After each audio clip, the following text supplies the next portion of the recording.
అంటే సర్ప్రైజ్ అన్నమాట ఇది. ఓవరికంటే మన బబ్బుకి డర్ట్ బైక్ ఇప్పిస్తున్నా అన్న. అది ఏ కంపెనీది? Kawasaki company dirt bike. ఎంత ప్రైస్ ఎంత? 3.2 lakhs. 3,20,000 బండి అయితే ఆల్రెడీ చూసినాం మేము, క్రేజీ ఉంది. కానీ ఇప్పుడు మనం షోరూమ్ కి పోదాం. బబ్బాని సర్ప్రైజ్ అనమాట. బబ్బాని తెలియదు మనం ఎందుకు పోతున్నాము అని కళ్ళకి. అంటే బండి సర్వీసింగ్ అని చెప్పి అయితే తీసుకోవద్దా, కానీ వానికి కళ్ళకి గందులు కట్టేసా.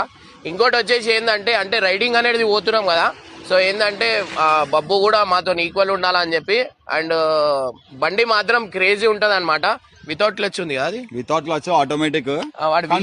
పవర్ కూడా మస్తు ఉంది బండిలా, క్రేజీ ఉంది. మనం నడిపినాం బండి అది. సో ఇంకోటి ఏంటంటే మొత్తం గేర్ తో మా మనోనికి తీసుకొని పోతాం.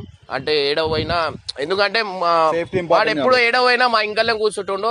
అన్న నాకు కూడా బండి కావాలంటే సరే అని చెప్పి ఒక బండి అయితే శరత్ వాళ్ళు చూసారు. సో ఆ బండి అయితే వానికి నెక్స్ట్ లెవెల్ అయితే ఉంటది అనమాట. ఫోన్ చేయి బబ్బుకా.